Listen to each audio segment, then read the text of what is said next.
Hello, everybody. All right, let's talk about this neo-futuristic feudalism that I'm seeing cropping up in Battletech, and I'm sure probably other sci-fi sources.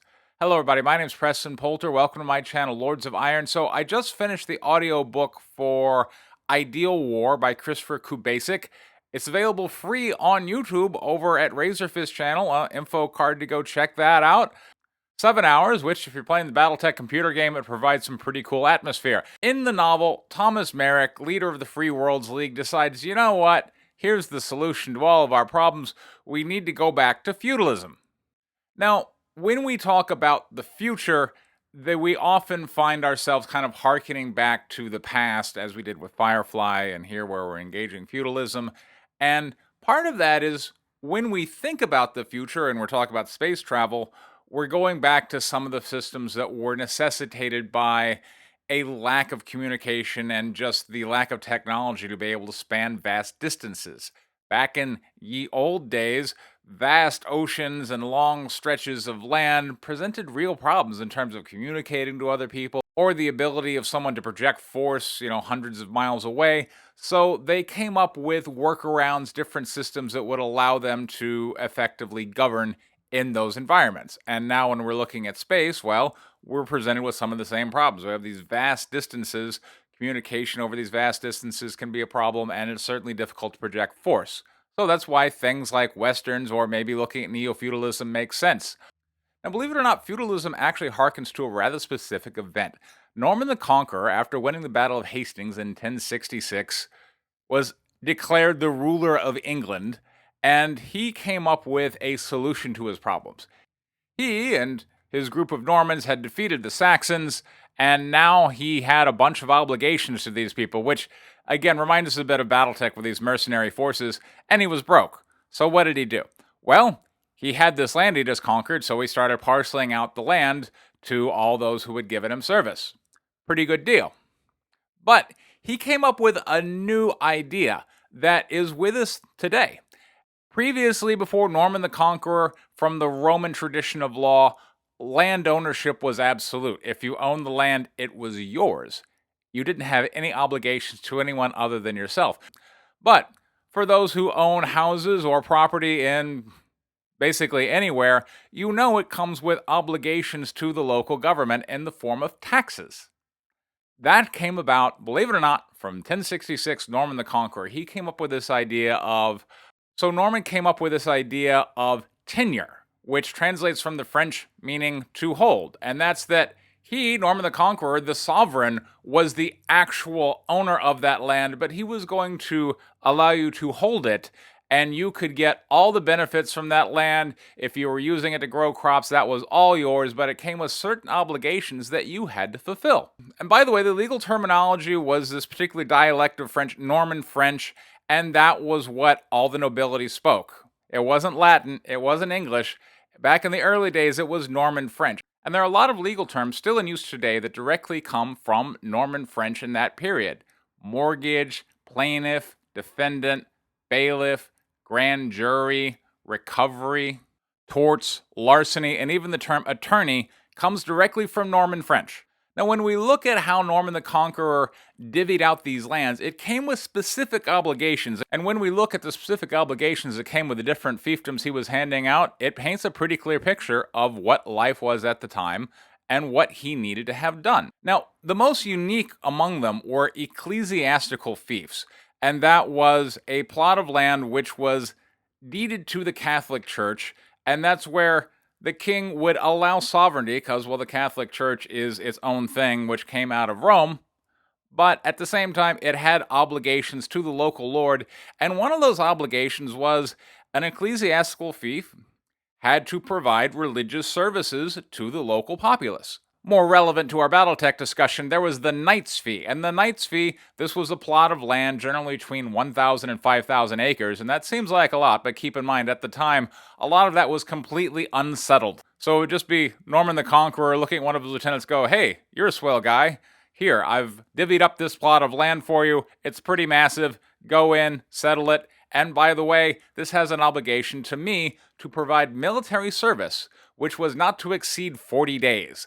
That was the knight's fee. So you can imagine if Norman the Conqueror gave out, say, a couple of hundred knight's fees, that's meant once a year when he wanted to go to war, he could call up, say, a couple of hundred knights for 40 days to go do battle. This, by the way, speaks to the frequency with which Norman the Conqueror and later kings envisioned they would be at war. This would be like an annual thing. It would be like, summertime, time to march, call up all the knights and let's do this. As time went on, the later kings of England found themselves, well, not needing to go to war that often, and so they wondered, what am I going to do? I have this legal obligation that this person has to give me a knight once a year for up to 40 days. I don't really need it. That later got translated to just money payments, which was called scutage. And scutage was another type of fief that was given out by the king, and it was just like, make some kind of commercial use of this, and so whoever owned it had a monetary obligation of once a year they had to make a payment to the king. Scutage, by the way, was its own type of fiefdom, and that carried with it the obligation that once a year,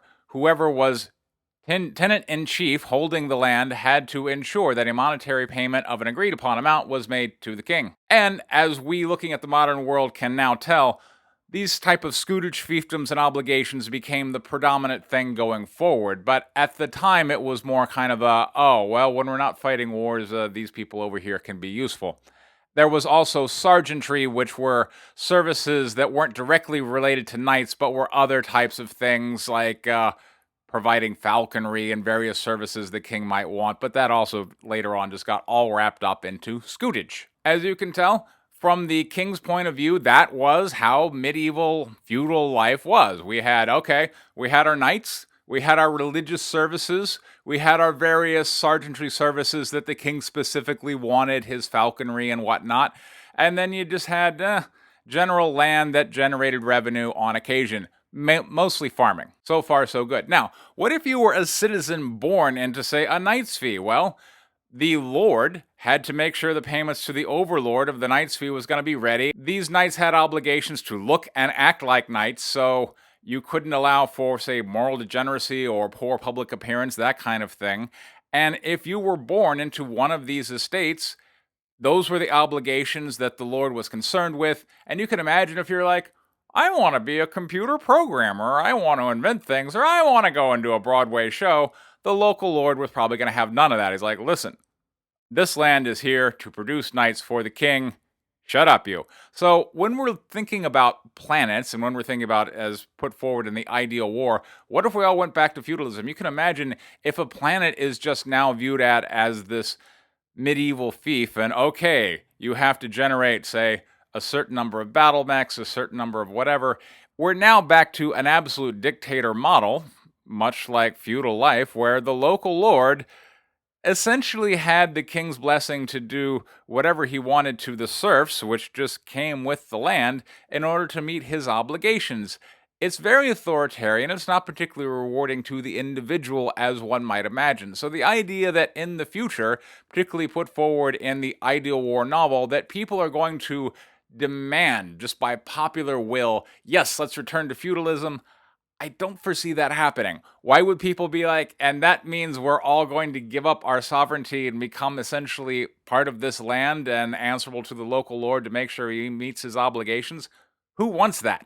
It sounds a bit like communism because, well, it kind of is. This is a world which sprung up around a board game and to support the idea of a board game, and when you look at the world that they construct in the novels, it's a world that is very much at war. Everybody just wants to get a battle mech and blow away everybody else. What a wonderful way to generate scenarios. It doesn't seem at all realistic to me. Like, I think there would be a lot more commerce and free trade, and people would go, gee, do we really need these massive armies of machines to just lay down and blow each other up just to settle up the minor differences of who gets to tax whatever estate? I don't know. But I was struck by this notion put forward by Ideal War of, gee, what if we return to feudalism? And Thomas Merrick's idea of, I know, I can get the people to vote for it. If they really looked at feudalism, I don't think anybody would be voting for this. Feudalism is an archaic system. It is no friend to individual rights or liberty. And quite frankly, the idea that people of the future are going to be like, gee, we should do this. No. It's really just a variation of some type of authoritarian absolute control. And when I look at the audience for Battletech, it's mainly a lot of kind of right-leaning, liberty-focused individuals, and these aren't the kind of people who would want to be authoritarian or promoting authoritarianism. So, my advice, what if in the Battletech literature we kind of took a detour instead of embracing feudalism and authoritarianism, and maybe we're just put together a more realistic world, heaven forbid, where there was a lot more trade and commerce going on and wars were a bit more rare. Look, World War II miniatures, historical combats, that is absolutely a thing. War doesn't always have to be going on in order for you to go, hey, let's have a tank battle. So, in my opinion, I think the feudalism idea is kind of goofy. This has been Preston Poulter with Lords of Iron. Thank you very much for your time. Take care.